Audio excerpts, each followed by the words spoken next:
I'm whispering these words to myself, but I'm not sure which of the two phrases I mean more. The first or the second. Maybe both. My fingers press into the edge of the sink, and I feel the cold porcelain biting into my palms. There's a dull echo in my skull. A single, relentless question of how it came to this. My eyes flick to the mirror. The overhead bulb in this bathroom is too bright, too unforgiving, and I see the exhaustion etched onto my face. 35 years old, and I look like a man who just lost everything. Maybe I have. I've scrubbed the lipstick message off the mirror, but the faint outline remains. If you tilt your head just right, you can still see the shape of the words. You can still keep quiet. I can't anymore. I don't know why you wrote it, Mallory. Maybe you wanted to provoke me, or maybe you just wanted to see if I'd crack. Congratulations, I'm cracking, but not in the way you expect. I'm not going to fade into the background of my own life. I'm not going to bury my head in the sand. I'm going to confront you, and dig until I expose every rotten detail of your betrayal, yours and his. I already know about the pregnancy. I already know about the child who isn't mine. And I know about him. Cameron Spencer. The name burrows into my brain like a shard of glass. Even the sound of it, the crisp consonants, the self-assured echo, makes me want to put my fist through a wall. It's not just the DNA test results. It's that box, that damned package with the 2 bracelets I found hidden in the closet, both engraved with initials that weren't mine or yours. You tried to hide it, Mallory, but you were never that good at covering your tracks. Or maybe you stopped caring if I found out. After all, you left that note on the mirror like a final ultimatum. Some twisted invitation. Speak now, or forever hold your peace. Well, I've held my peace too long. There's a rancid taste of adrenaline in my mouth. I can't decide what to feel. Rage, humiliation, heartbreak. So they all swirl into one noxious storm inside me. But one emotion stands out. One that feels sharper than all the rest. I want you both to suffer for this. I want you to wake up in a cold sweat at night, unsure if I'm standing in the shadows outside your door. That savage thought doesn't frighten me anymore. It feels almost comforting. A dark shelter where my bruised pride can hide. I turn the faucet on, splash water on my face. It drips from my chin onto the porcelain sink, each droplet echoing in the silence. The reflection in the mirror sneers back at me.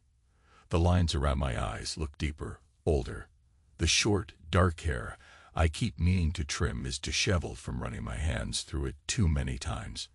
My mind skims back over the last few hours, reeling with the memory of what I saw, the moment that turned me inside out.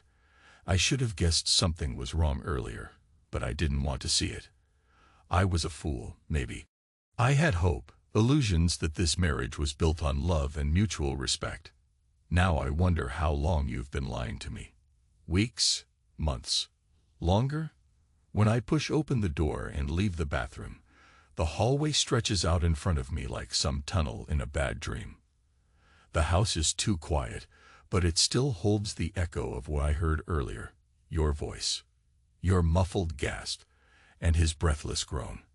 I caught you both in our bedroom. The door was slightly ajar. I came home early from a client meeting because something felt off.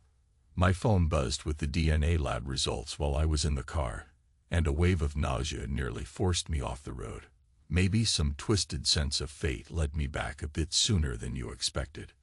Or maybe you'd grown cocky, certain I'd be gone for hours. I walked through the entry, briefcase in hand, dread coiled in my gut. It was quiet, but I sensed movement upstairs, a hushed moan. I set the briefcase down silently and took the stairs 2 at a time, adrenaline spiking with every step.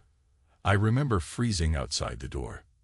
I heard the rustle of bedsheets, a breathy whisper. I swallowed, told myself it had to be something else. Maybe you were just watching a movie. But my name isn't Cameron. And that was the name you whispered. When I nudged the door open, I saw you both on the bed, half covered by our sheets, your leg tangled around his.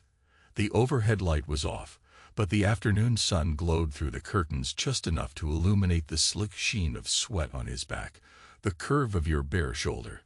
I didn't see your face at first, but I saw your hand clutching his hair, your nails digging into his scalp. It was all so vivid, painfully so. I forced myself to breathe. The floor felt unstable beneath my feet. Part of me wanted to charge in like a bull, tear him off you, fling him across the room. Another part of me wanted to shut my eyes and pretend I'd never seen any of it. Instead, I did neither. I stood there, anchored by the cold grip of realization. The traitorous clarity that this was no accident, no impulsive mistake. This was a routine you had grown comfortable with. A life you were living under my nose. It didn't last more than a few seconds. He sensed a presence. Maybe he caught sight of me in the reflection of the vanity mirror. He jerked upright, eyes wide, but instead of shame or alarm, his face flared with an almost challenge, like he was daring me to do something.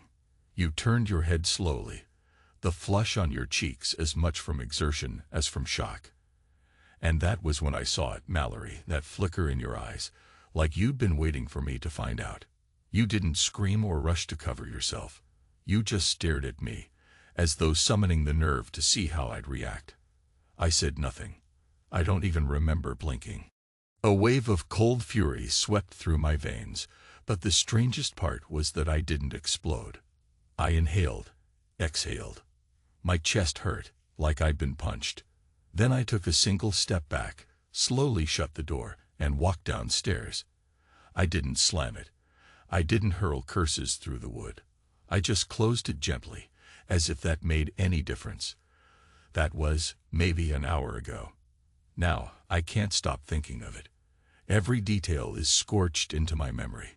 The smell of sweat in the air, the hush of our comforter sliding across the bed as you moved, the soft grunt he made when I interrupted him, and the ring on your left hand, the one that means nothing anymore.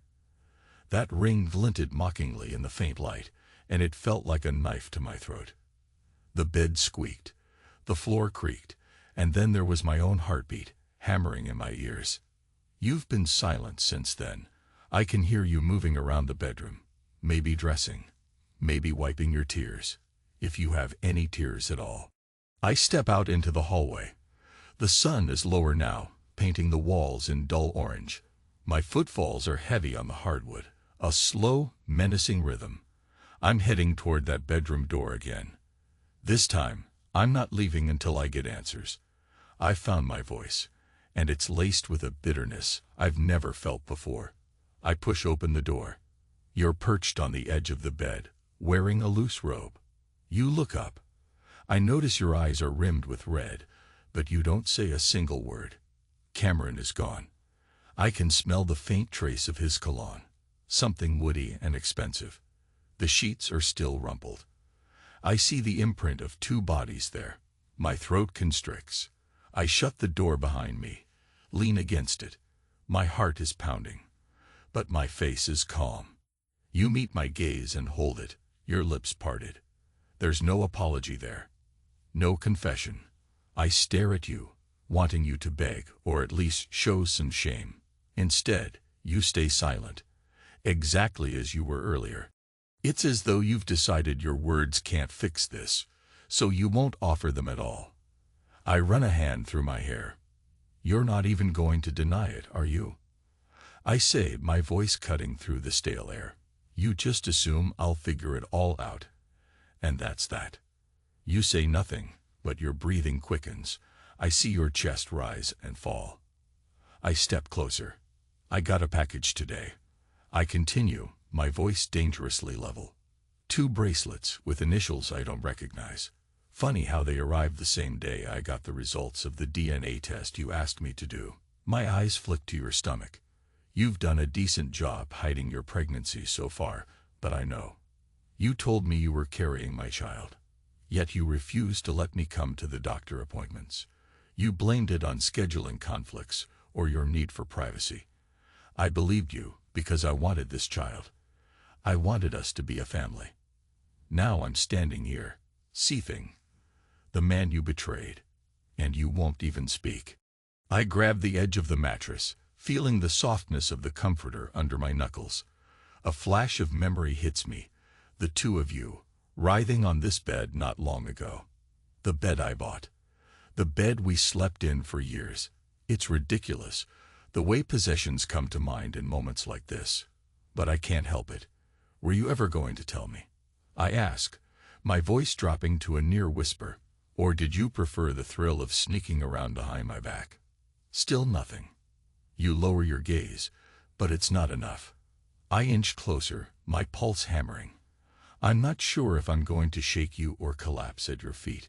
Instead, I grip the corner of the nightstand to steady myself. I saw you, I manage. There's no going back. It's burned into my head, and I can't unsee it. Whatever you think, this is my final moment of restraint. The next time I see him, I won't be so calm. You flinch at that. A flicker of fear crosses your features. Good. Let it be there. Let it eat at you. I can't stand to look at you any longer. I storm out of the room, nearly tripping on the threshold. My body is trembling with an overload of emotion. I swallow the nausea in my throat and make my way downstairs, pacing through the living room like a caged animal. My mind races, forming plans, discarding them. Should I confront Cameron directly? Should I wait for him in the parking garage at your office? Should I corner him in a meeting and expose the both of you in front of your colleagues? I recall everything I know about him from those rare times you mentioned a new boss or director at your PR agency. You said he was a creative visionary, that he inspired the team. I never realized he was inspiring you to cheat on me. Rage pulses behind my eyes. I think about sending him a text right now, demanding he come face me like a man. But something holds me back. Maybe I want to savor the anticipation, to let him stew in uncertainty. I leave the house. My footsteps echo on the porch. The sky is turning a deep purple, the sun sinking below the horizon. It casts long, ominous shadows across the lawn. I get into my car and sit there, hands clenched on the steering wheel. My mind replays your silence, your vacant stare. You used to greet me with a warm hug whenever I got home. Now you barely blink. I flip on the ignition, but I don't drive away. Instead, I lean back against the headrest, exhaling. I'm not broken, I tell myself softly. It sounds pathetic, but I repeat it. I'm not broken. A part of me wonders if I am. If some final thread of me just snapped the moment I saw you and him. But I can't let that be the truth. If I break now, I'll never get revenge. I'll never see that look of terror in his eyes, or that flicker of regret in yours. Time drags as I sit there, my chest heaving with each breath. I consider my next steps. Do I go to a lawyer? Do I gather evidence, pictures, messages, so I can destroy you both in court? Or do I do something more primitive, more direct? The fantasies flicker through my mind, cornering him in a dark alley, letting my fists speak for me. But that's not who I am. I'm not a savage. I'm a man who once believed in decency, but who was wronged. So I decide on something in the middle. Fear can be a powerful weapon if used intelligently. I exit the car and walk back inside. The house is quiet, but I sense your presence upstairs. Maybe you're lying in bed, staring at the ceiling. Maybe you're packing a bag. I don't care right now. I head to my home office, shutting the door behind me. The overhead light hums softly. My laptop is on the desk, a small green light indicating it's in sleep mode. I wake it with a tap on the keyboard. My reflection stares back from the dark screen, reminding me of how haggard I look. Then the screen brightens, revealing my email inbox, a list of client messages, proposals. My job as an IT consultant usually occupies my mind, but tonight, it's the last thing I want to think about. I open a new browser tab, type in a few keywords, searching for background on Cameron Spencer. I find his LinkedIn profile, a smug photo of him in a tailored suit, arms crossed in front of a modern office building. Director of Creative Development. I see posts praising his leadership, pictures of him at conferences, motivational quotes. My stomach twists. The man behind the photos is a liar, a cheat, and he's going to pay. There's an option to message him through the professional network. I stare at it. My finger hovers over the mouse. A direct message feels too trivial, too tame. I want something more personal, more unsettling. I close the browser and lean back, trying to gather my thoughts. That's when I see the box on the corner of my desk, the one with the bracelets. I lift the lid. The light from the desk lamp glints off the polished metal. 2 identical bands, each engraved with the letters C and M. Anger swells inside my chest. My fist clenches around them. You had the audacity to buy matching bracelets for you and him. Or maybe he bought them for you. Either way, you hid them here, behind my supply of printer paper. Careless. My other hand grabs my phone and scrolls through the text messages, searching for some sign from you that this was a mistake. But there's nothing. Just old notes about groceries, a link to a dinner recipe. It's surreal, this casual record of our daily life overshadowed by your betrayal. I drop the bracelets back into the box, then slam the lid shut. The sharp clack rings out in the silence. I'll make you both regret this, I mutter. And I mean it. It's not an idle threat, not a momentary burst of anger.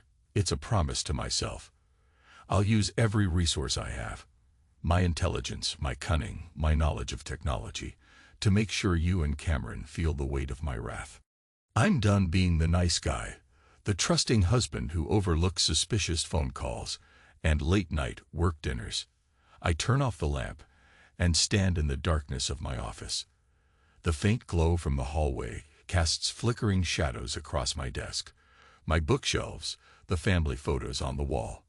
One of the pictures shows us smiling at a party, your arm wrapped around me. I remember that night. I thought we were happy, though maybe you were already drifting away. I fight the urge to tear that photo off the wall and rip it to shreds. Instead, I walk out, leaving it behind as a relic of a life that no longer exists. I climb the stairs slowly.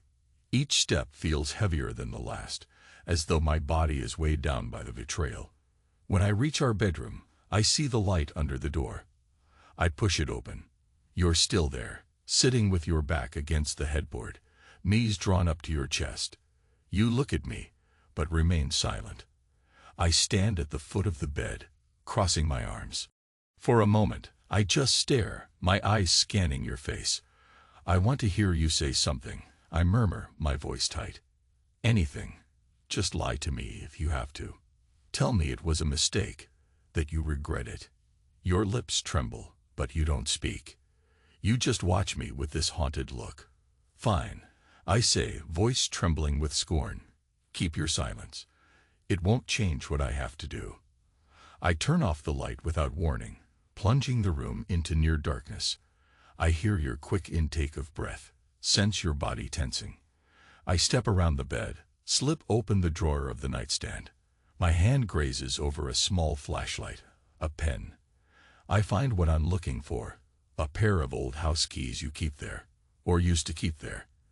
The set is incomplete. One of the keys is to the front door. I slip it into my pocket, my mind whirling with possible uses for it.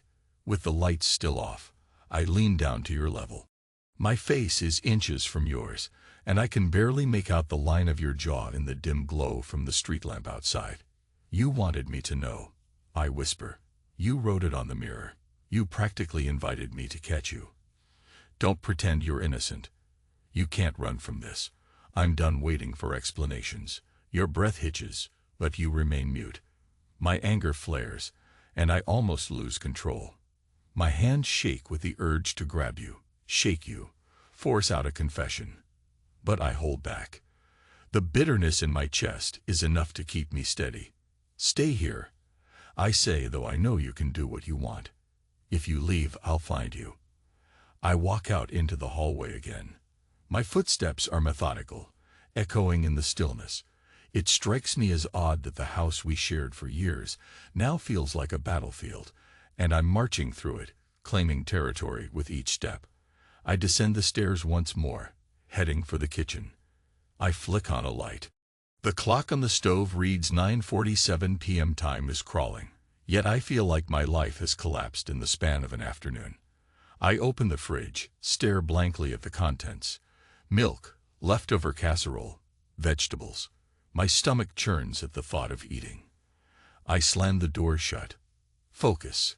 I need to decide how to get to him, how to twist the knife in the best possible way. Do I want to ruin his career? Or maybe I want to dangle his secret in front of him, watch him squirm. The image of his arrogant face from earlier, how he barely showed fear when I caught you together, stokes the flames of my hatred. I grab a glass from the cupboard, fill it with water, but I barely manage a few sips before discarding it. My phone buzzes. I snatch it from my pocket, hoping it's him, but it's just a spam email. My frustration mounts. I need a target, something tangible to strike at. My mind sifts through everything I know about Cameron, where he works, where he might live, how he acts. I recall an office party you dragged me to months ago, back when you still pretended we were happy. Cameron was there, obviously. I remember him introducing himself, shaking my hand with a little too much confidence. He had that same cologne. He bragged about his recent campaigns, boasted about winning an industry award. I nodded politely, not knowing then he'd eventually slip into my bed with you. I decide I'll pay him a visit at the office. I'll show up unannounced, maybe tomorrow, corner him in a hallway, or in his glass-walled office. Let him see the hatred in my eyes. Force him to realize that messing with me was the worst decision he ever made. But as soon as I form that plan, a contradictory thought arises. Will that be enough?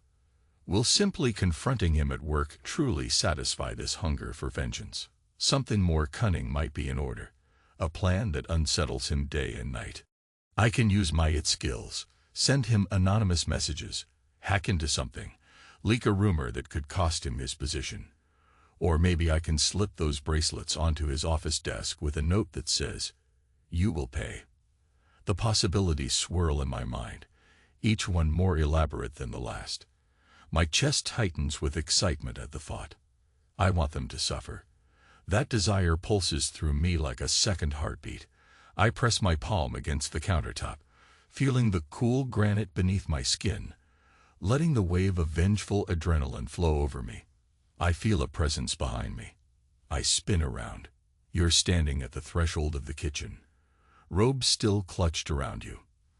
The overhead light casts a shadow across your face. For a moment, we lock eyes. Then I speak first. "You can't sleep," I say, my voice low. "Neither can I."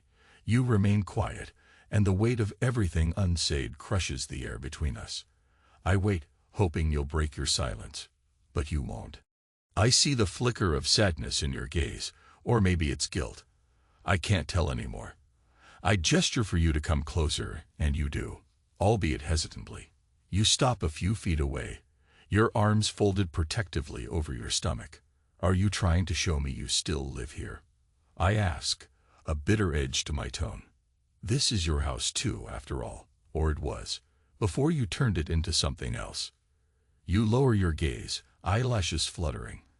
I sense the tension in your body, the slight tremor in your shoulders. I don't want you to vanish in the night. I continue, stepping closer. I want you to stay right here, so I can look at you and remember exactly why I'm doing this. I pause, letting the hush fill the kitchen. The fluorescent light hums, and I can hear the faint sound of traffic outside. Some neighbor coming home, headlights sweeping across the windows. You must be wondering how far I'll go, I say, almost in a casual tone. I wonder that too. But I can promise you this, I won't rest until you both regret everything. You inhale sharply, but still, no words come. It's unnerving to see you so silent. In the years of our marriage, you were the talkative one, always quick with a laugh or a complaint. Now you stand like a statue, tears shimmering at the corners of your eyes. Part of me wants to comfort you, but that part is drowned out by my rage. Nothing to say, I repeat, stepping even closer. I can smell the hint of your shampoo. Memories flood me. Mornings waking up beside you, Your hair spread across the pillow. The weight of betrayal presses on my chest, and I lash out with my words. You should have thought about all this before you opened your legs for him in my bed. I see your lips part in a silent gasp. Maybe those words hurt, but I don't care. I don't take them back. There's no going back now. This is who we are. You, the traitor who broke our vows. Me, the man with a thirst for vengeance. Go upstairs, I say, voice trembling with suppressed fury. I don't want to look at you right now, but don't you dare leave this house. I'll know if you do. Your eyes flick to the side, as if weighing your options. Then you turn, your bare feet padding softly across the tile. I watch you go, part of me hating you for your cowardice, part of me aching for the woman I thought I knew. Once you disappear from view, I collapse into a chair at the kitchen table, bury my face in my hands, and let out a shaky exhale. There's a swirl of emotions inside me that I can't parse. I feel helpless, furious, betrayed. And beneath it all, a hollow ache, because I once loved you. Time drags again. Minutes pass, or maybe hours. I can't be sure. I stare at the blackness outside the window, listening to the hum of the refrigerator, the tick of the clock. My mind replays images of you and Cameron, tangling yourselves together. My phone sits on the table, and I glare at it, half expecting it to ring with some apology from him. But it doesn't. I realize he's not going to grovel. He's the type who believes he can do anything and come out unscathed. It's close to midnight when I finally stand up. My body feels stiff, as if I've been sitting in ice. I need to do something, anything, to keep my mind from spiraling. I climb the stairs quietly, past the bedroom where you presumably remain. I pause at the door, but I hear no sound inside. I picture you lying awake, staring at nothing, the same way I've been. Maybe you're crying into the pillow. Maybe you're already asleep, indifferent to my torment. The thought makes my blood boil. I continue down the hallway to my office, slip inside, and close the door softly. My laptop screen glows when I move the mouse. I go back to Cameron's online profiles, rummaging through every detail he posted. I find mentions of a charity event he attended, some upcoming PR conference in Seattle next week. My pulse quickens with an idea. If he's going to that conference, so might a lot of influential people, people whose opinions matter in the PR world. What if I made sure some damning information about him surfaced right there, in front of everyone? I skim further, scanning for personal details, any phone numbers or addresses. No luck. But I see a mention of the gym he frequents, a flashy place downtown that prides itself on serving top professionals. I stare at the bright marketing images, pictures of people flexing or smiling by shiny equipment. I can imagine him there, bragging about his next big campaign, flirting with some unsuspecting trainer. The scenario sets my teeth on edge. I want to corner him, see the fear in his eyes when he realizes I'm not just the knave husband in the background. A vicious plan forms in my mind. I could wait in the parking lot early tomorrow morning, if that's when he goes. Then, when he steps out of his car, I can greet him with the cold truth of my rage. I can show him I'm not afraid to get my hands dirty if I have to. The image of him stumbling back, caught off guard, is satisfying. But I also sense the danger. If I let this escalate to physical violence, he could call the cops, or you could. My life might unravel even further. And I still have my career to consider, a livelihood I've built through years of careful work. I'm not prepared to lose everything in a blind fury. I tap my fingers on the desk, glancing at the box with the bracelets. A different angle comes to me. Send them to his wife or girlfriend, if he has one. But from what I know, he's divorced. He's free to mess around, so that won't help. Another thought. Mail them to his office. Attention to the CEO, with a note implying an affair with an employee's wife. That could stain his professional reputation. Yet it doesn't feel personal enough. I want to see him squirm in front of me, not just read some stern memo from HR. My eyes drift to the photograph on my desk. My parents, who live back in Chicago. They look happy, proud. The realization stabs me. I haven't told them anything about this fiasco yet. They still think we're the perfect couple, that they'll soon be grandparents. Grandparents to a child that isn't even mine. A lump forms in my throat, and I press my lips together to stifle the surge of anguish. I push the picture down, face first onto the desk. I can't stand to see it. Weariness creeps into my bones. I feel it in the heaviness of my limbs, in the slow blink of my eyes. But my mind is aflame with too many possibilities to rest. It's past midnight now, maybe even 1 a.m. The digital clock in the corner of the screen reads 12:32. I realize tomorrow is going to be a challenge if I don't get some sleep. But how can I sleep after what I witnessed? Eventually, I shut the laptop and stand, stretching my tense muscles. I flick off the overhead light, step into the hallway. My feet carry me to the bedroom door again. I open it a crack, letting the faint glow from the hallway spill inside. You're asleep on the far side of the bed, curled into a tight ball, the robe still wrapped around you. Your face is turned away, hair fanned across the pillow. My eyes travel down to your abdomen, to the place where this child grows. A child that's not mine. A child you tried to pass off as ours. A bitter wave of betrayal washes over me. I almost want to wake you up, force you to confront it again. But I don't. Not yet. Instead, I slip into the room, grab a blanket from the closet, and lay it out on the floor by the window. I'm not about to share that bed with you tonight. Maybe never again. I stretch out on the hard floor, using my arm as a pillow, and close my eyes. My mind roils with memories. I can practically smell his sweat on these walls. My fists clench involuntarily, but I keep myself still. Finally, exhaustion claims me, and I drift into a fitful half-sleep. A few hours later, I jolt awake. My phone alarm buzzes near my pocket, a mechanical reminder that morning has come, that another day is here whether I'm ready or not.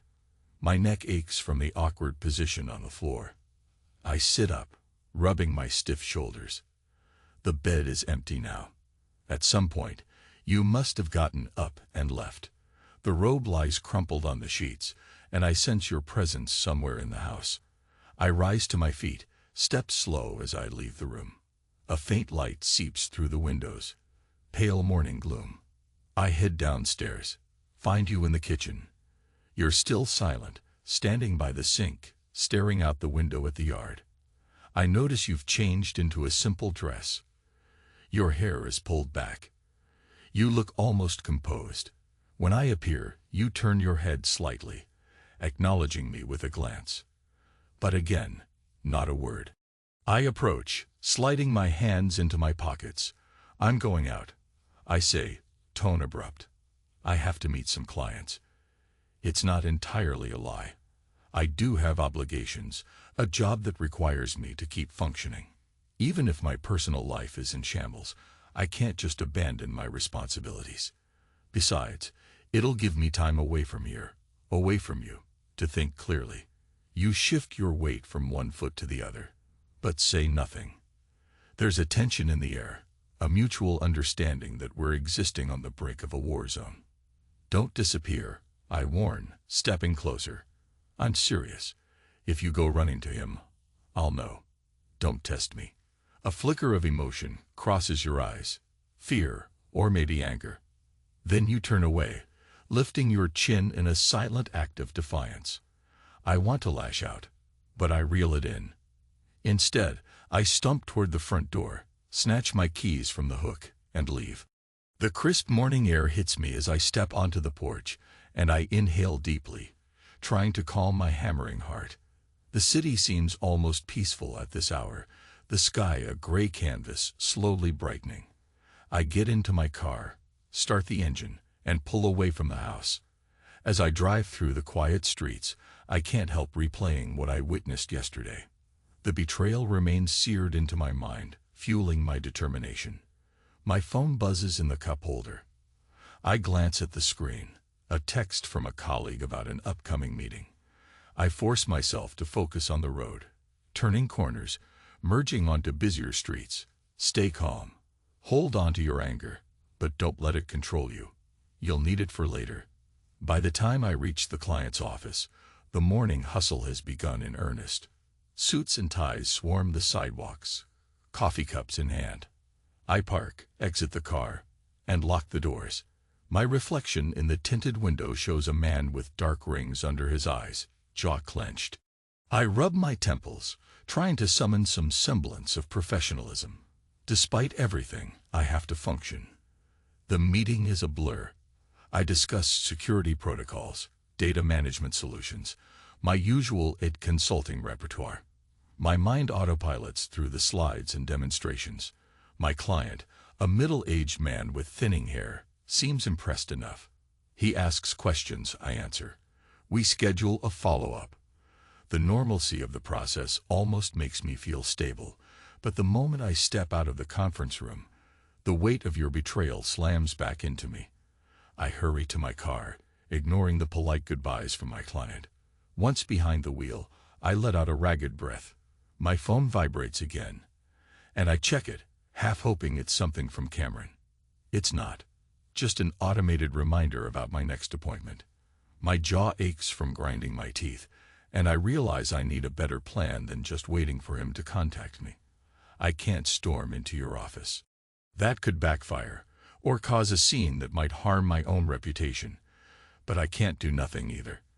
I decide to drive downtown, near the gym I saw on his social media. If luck is with me, maybe he's still there, finishing a morning workout. I navigate the busy streets, find a parking spot a block away. My heart thuds as I approach the front doors of the fancy building. Through the glass, I see toned bodies on treadmills, weight machines gleaming under bright lights, a front desk with a stylish logo. I step inside, greeted by the blast of air conditioning. A perky receptionist glances up. "Good morning, can I help you?" she asks. I force a polite smile. "I'm just meeting a friend." Her eyes flick to the sign-in sheet. She gestures with a bright grin, handing me a short form to fill out. I scribble a fake name, glancing around the gym floor. No sign of Cameron. My pulse quickens. Did I miss him? Or maybe he's in the locker room. A tall man in a trainer's uniform strides by, and I decide to take a chance. "Excuse me," I say, stepping in his path.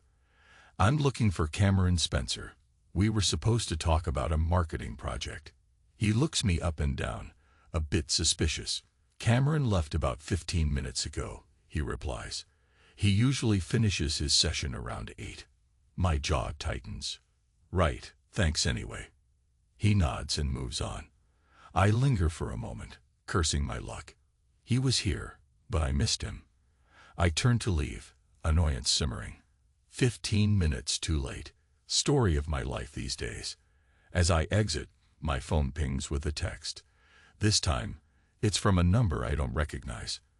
My heart jumps. Could it be him? Need to talk. Today. Name the place. No signature, but I sense it has to be him. I stand there on the sidewalk, adrenaline surging.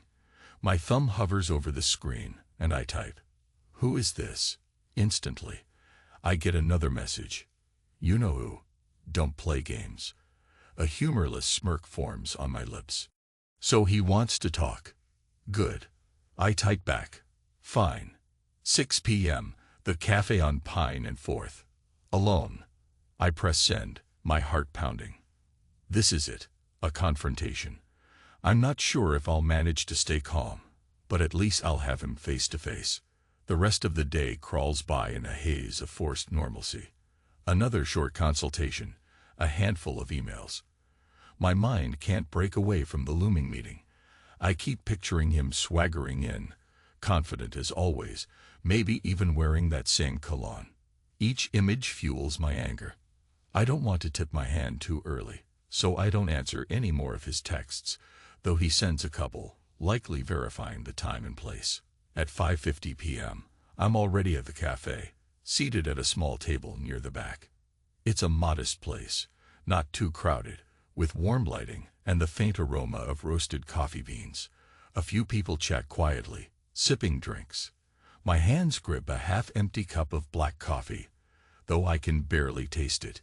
My leg bounces under the table, nerves taut. 6:05 p.m. He's late. My patience is wearing thin. Then I spot him through the glass door. Cameron steps inside, scanning the room. He's wearing a crisp shirt, no tie, dress slacks. His hair is styled, his posture radiating that typical self-assurance. When he sees me, his expression darkens. He strides over. "Glad you showed," I say, my voice low, standing up to face him. For a moment, we just stare at each other, tension crackling in the air. I see the slight smirk twitch at the corner of his mouth, a trace of his arrogance. I tilt my head, gesturing to the chair across from me. "Sit." He does, and I sink back into my seat. Up close, I notice the faint lines of stress around his eyes. Maybe I'm not the only one losing sleep. He folds his hands on the table, glancing at my coffee. "You mind if I order something?" he asks casually, as if we're old friends. My jaw flexes. "Go ahead," I say, forcing the words out. He waves a barista over and orders a cappuccino, not even looking at me. Smug bastard. Once the barista leaves, Cameron's eyes lock onto mine. For a moment, neither of us speaks. Finally, he breaks the silence. "Look, Ed." "Don't call me that," I snap, leaning forward. "We're not on a first-name, buddy-buddy basis. You're the man who's been sleeping with my wife." He sighs, a flicker of annoyance crossing his features. "Fine. Edward, I asked you to meet because this can't go on. Mallory. The mention of your name makes my teeth clench. Don't you dare say her name like that." I growl. "You lost that right the moment you—" I choke on the words, my anger flaring hot. "I know you saw me, the way you looked at me in my own damn bedroom." He rubs the bridge of his nose, exasperated. "What do you want me to say? That I'm sorry? Will that fix anything?" I let out a bitter laugh, feeling the eyes of the other patrons flick in our direction. "You think sorry is going to fix it? You think that's all I came here for?" His cappuccino arrives. He thanks the barista briefly, then returns his gaze to me. "No, I figure you want something else. Revenge, maybe. I get it, but you have to understand what happened between Mallory and May." "What, you're in love now?" I interrupt, sarcasm dripping from my voice. "Is that the line you're going to feed me?" He hesitates, then shrugs. "I'm not going to play the romance card with you. We're both adults. It wasn't planned, but it happened. And now, there's a baby involved. If you think you can intimidate me, I suggest you reconsider. I'm not backing down from her, or from this." My vision tunnels for a moment. The raw nerve of him, stating his claims so openly. "You want her?" I hiss, leaning in. "She's yours. But don't think for a second I'm going to just bow out. I'll be sure everyone knows how you seduced a married woman. HR, the CEO, the entire PR community. And I'll make sure you're haunted by this every time you try to move forward in your perfect career." He takes a sip of cappuccino, eyes locked on me. "You could try, but do you really want a messy scandal? Mallory could lose her job too. Is that what you want?" He sets the cup down. "And let's not forget, I have resources of my own. I'm not some powerless nobody." I grind my teeth. "This isn't about power. It's about justice. You made a fool of me in my own home. You took advantage of her." He cuts me off with a raised hand. "Don't pin it all on me. She's the one who came to me, said her marriage was suffocating. She wanted out, but was afraid." His gaze is unwavering. "I won't let you paint me as the only villain here." The words stab deep. Could you have told him that? That I was suffocating you? My mind reels, trying to square that claim with the life we had. "You're a liar," I manage, though doubt creeps into my voice. He sighs again, feigning sympathy. "Look, Edward, this situation is a mess, no question. But let's be realistic. If you drag this out, you risk more than me. You risk your reputation, your peace of mind, And you put Mallory under scrutiny she doesn't need. My breath trembles with pent-up anger. So this is your advice? That I accept defeat? Move on? He levels his gaze at me. Yes, move on, or find a way to handle it without blowing up everyone's life. The child. I slam my hand on the table, cutting him off. A few customers glance our way. My face burns with humiliation and fury. Don't talk to me about that child. You have no right to talk about it. My voice drops to a dangerous whisper. Stay out of my sight, or I swear I'll make you regret every moment you touched her. Cameron regards me with a mixture of pity and caution. He picks up his cappuccino and drains the rest. Then he sets the cup down gently. I was hoping we could find a calm resolution, he says, voice steady. But I see you're not in the mood for that. Calm resolution, I echo, the words bitter on my tongue. Let me guess, you keep her, and I vanish like a good little loser. I stand abruptly, the chair scraping the floor. This meeting is over. Consider it your last courtesy. Next time, I won't be so polite. I toss a few bills on the table for my coffee, ignoring the fact that we're in a half-empty cafe with startled eyes on us. Cameron rises too, adjusting his shirt sleeves. He opens his mouth like he wants to say something else, but then he closes it. He just nods, a tight, controlled motion. As I turn to leave, I catch a hint of that cologne. It ignites my rage again, and I clench my fists, forcing myself not to lash out physically. Outside, the sun is halfway down the sky, painting the horizon in dull oranges. My chest heaves as I storm away from the cafe. The confrontation was both infuriating and anticlimactic. He's not trembling in fear, and that stokes my thirst for revenge even further. I want him to dread me, to look over his shoulder every day, wondering if I'm lurking. Instead, he's playing it cool. I head to my car, punch the steering wheel in frustration once I'm inside. The horn bleats briefly, startling a passerby. I drive home with shaky hands, forming a dozen half-baked plots, exposing him at his next corporate function, emailing his boss with evidence of wrongdoing, even following him at night. Each idea feels insufficient, but I cling to them anyway. When I arrive, the house is dim and quiet. I open the door carefully, as though expecting an ambush. The living room lamps are off. The faint glow from the kitchen suggests you are still awake. I step inside, toss my keys onto the side table. My reflection in the hallway mirror looks ragged, sweat beading on my forehead. I'm a mess, inside and out. The floor creaks as I approach the kitchen. You stand by the counter, hands wrapped around a mug. I smell chamomile tea. Your eyes lift to meet mine. Your silence persists, but I sense your tension. You notice the anger radiating off me like heat. I can't hold it in any longer. My composure cracks. I saw him. I say, voice trembling with intensity. He thinks I should walk away, that I can't handle a public scandal, that I'll just let you two carry on, like I'm some obsolete accessory. You lower your gaze, pressing your lips together. The muscles in my jaw tighten. You said once that you couldn't keep quiet anymore, but here you are, still not saying a word. Are you afraid of what might spill out if you open your mouth? Your shoulders sag, but you don't respond. A tear rolls down your cheek, glistening in the half-light. My anger surges, clashing with a twisted pity. It's too late for tears, I whisper. I gave you a chance to explain. You never did. You only left that message on the mirror. Let me discover your affair in the worst possible way. And now you expect me to be the bigger person. I notice your hands trembling around the mug. You set it down carefully, staring at the swirling tea. Then you move your lips as if to speak, but no sound emerges. I step forward, a burst of frustration fueling my next words. Say it. I hiss. Tell me it's over. Tell me it was a mistake. Tell me to my face that you love him more than me. Anything.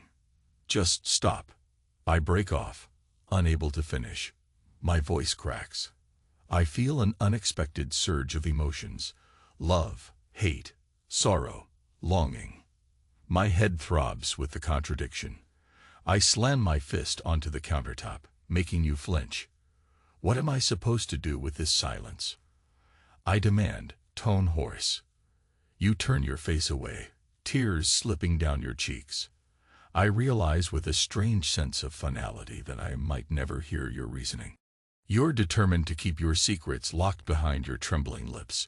My chest constricts painfully, and a wave of exhaustion floods me. I can't keep living in this standoff of mutual torment. Something has to give. I retreat from the kitchen, stumbling into the living room.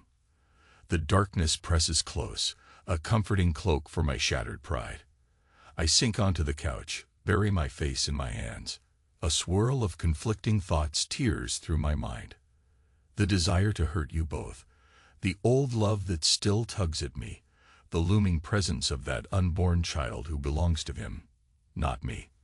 I feel an emotional void opening inside me, a dizzying emptiness that leaves me trembling. I don't know what to feel anymore. Anger, heartbreak, a craving for payback. Everything tangles in a knot I can't untie. I lean my head against the couch, shutting my eyes. Time passes in a blur. Maybe you move through the room, maybe you sit in the corner, or maybe you go back upstairs. I'm too lost to notice.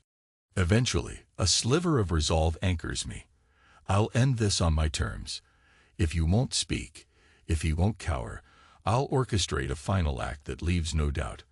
I'm not a man to be trifled with. I push myself up, heading to my office once more. My footsteps echo in the hallway. Inside, I flip on the lamp, open my laptop. My fingers fly across the keys as I set a plan into motion. I know enough about digital footprints, how to create false email addresses, how to schedule damaging revelations to drop at just the right moment. I craft a message to the HR department at your PR firm, hinting that Cameron Spencer has been involved in an inappropriate relationship with a subordinate spouse, listing enough suspicious details to raise eyebrows. I include a carefully worded line about potential legal liability. I set it to send from an anonymous proxy account. Let him spin that how he wants. I pause, considering the next step. Then I type up a short message to the CEO, referencing ethical concerns about Cameron. I attach the half-blurred photo of the bracelets, along with their initials, along with a few screenshots from social media posts that show him and you in suspicious proximity at company events. Nothing conclusive, but enough to plant seeds of doubt. I add a line about employee morale and risk to the company's reputation. It's manipulative, sure, but I'm past caring about fair play. I schedule it for tomorrow morning, prime time to generate maximum office gossip. My heart pounds with adrenaline. Part of me wants to do more. Publicly shame him on social media, leak humiliating rumors. But I hold back just a bit, not wanting to reveal my hand too blatantly. This will be enough for now. Let the bomb detonate in the corporate sphere. Let him scramble to do damage control.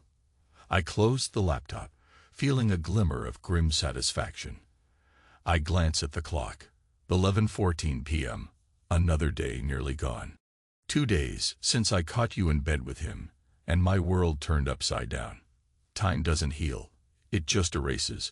A voice in my head echoes. Maybe that's the truth. I can't rely on time to ease this pain. I have to act, to carve out my own retribution. Standing, I press my fists to my temples, fighting a headache. I flip off the lamp and leave the office. In the darkness of the hall, I sense the hollowness inside me. I realize I'm not satisfied. This digital sabotage might derail his career, but does it truly address the betrayal that gutted me? I still feel an aching fury that demands more direct confrontation. I climb the stairs, the house eerily silent. In the bedroom, I see you lying on the bed again, eyes open, staring at the ceiling. You look exhausted, tear tracks marking your cheeks. A single lamp illuminates the corner of the room, casting long shadows on the wall. I stand in the doorway, unspeaking, the tension thick. Finally, I break the quiet with a low murmur. I'm moving into the guest room. I say, tomorrow, I want you gone. Pack your things and leave the keys. I don't care where you go. Just don't stay here. The words feel heavy, final. You turn your head, gaze dull. I wait for protest, for some spark of remorse, but still you don't speak. My heart clenches. I said get out. I repeat, if you won't fight for this, then at least leave me to burn in peace. You roll onto your side, facing away. I stand there for a few more seconds, my breathing ragged. Then I turn and walk down the hall to the guest room. It's cramped, the bed smaller, the sheets unused for months. But it's far away from that cursed bedroom. I lock the door behind me, strip down to my shirt and underwear, and collapse onto the mattress, staring at the dark ceiling. A swirl of revenge fantasies and regrets circle my mind, and eventually I sink into a restless sleep. When I wake, sunlight streams through the blinds. My mouth is dry, my neck stiff. I check my phone. The scheduled emails must have gone out by now. My pulse quickens at the thought of the turmoil Cameron might be facing at work. Then I remember telling you to leave. Is she still here?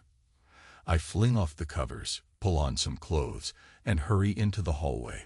The bedroom door is open, the bed unmade. You're gone, or so it seems. My heart twists strangely, a mixture of relief and a pang of something else. I head downstairs. The living room stands empty, no sign of you. I call out your name, the first time I've spoken it since that day.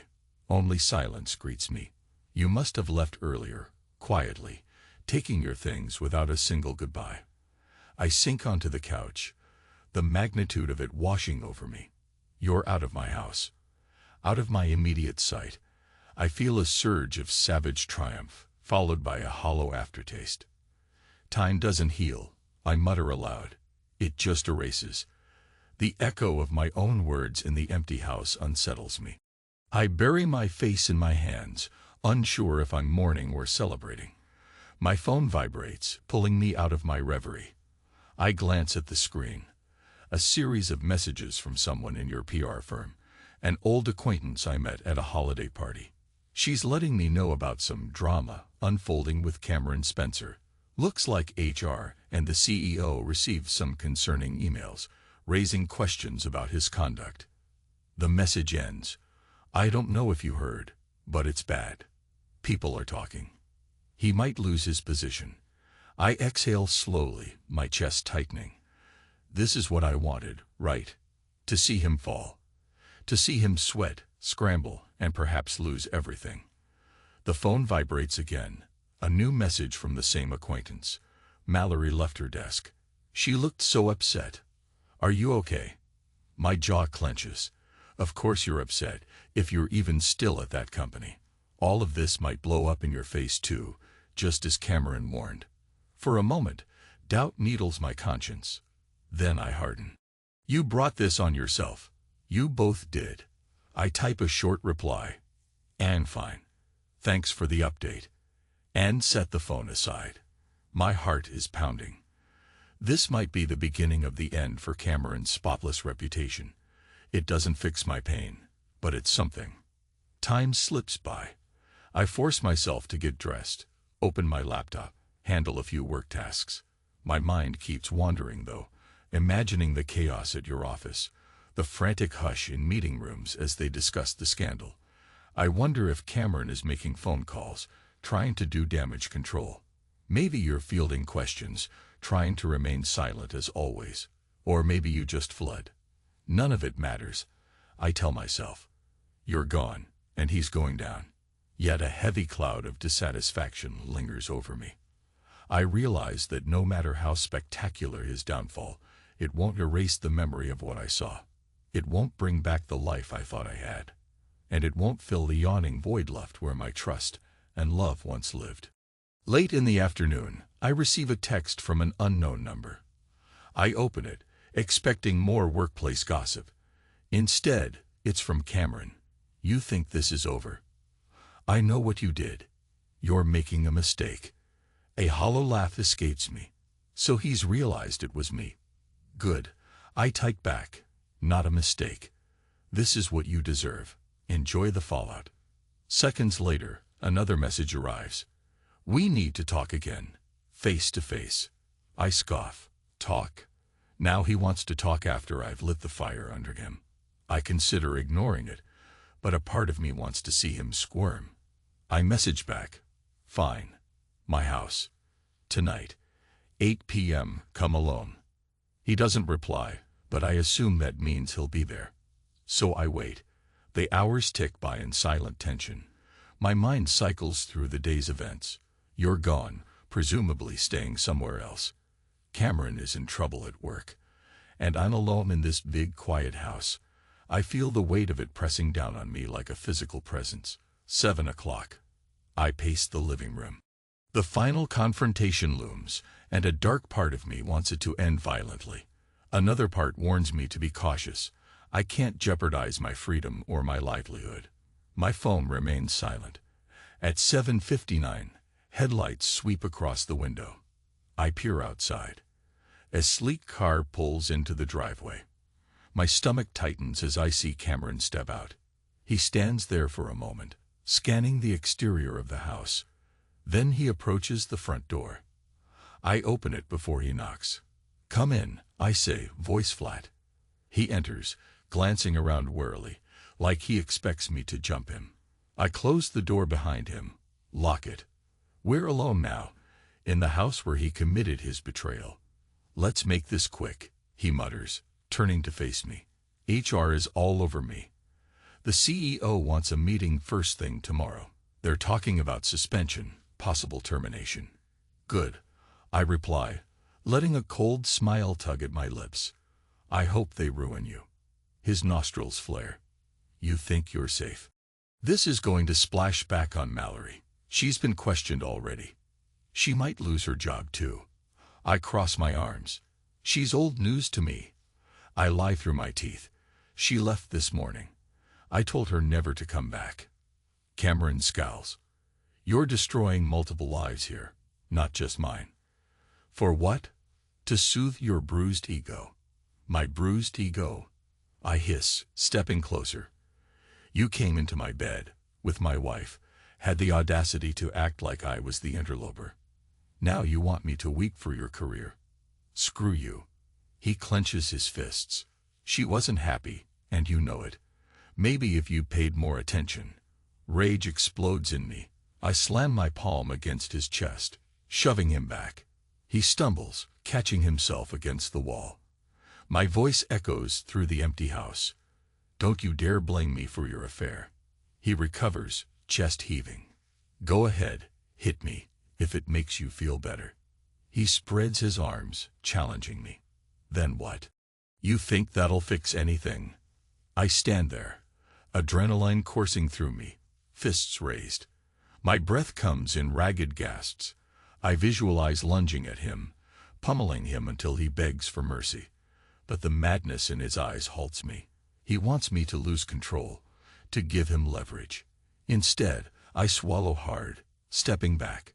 You're not worth an assault charge, I say, my voice trembling with restraint. But don't think I'm finished. This is just the beginning for you. I glare at him, letting my words sink in. He exhales slowly, wiping a bead of sweat from his brow. If you press this, we all go down. Mallory, me, maybe even you if things get messy. Is that the legacy you want? Pure destruction? Yes, I whisper harshly. I want to see you both burn.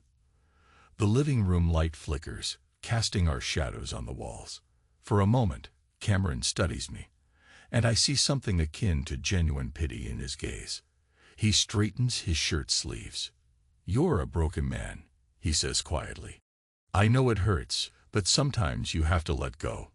Holding onto this anger will eat you alive. Spare me the lecture, I snap. You have no idea what I'm dealing with. He shakes his head, then steps toward the door. I was hoping we could find a truce for Mallory's sake of the baby. But I see that's impossible. He puts his hand on the doorknob, turns back to me. I hope one day you realize that time does more than erase. It can heal. If you let it.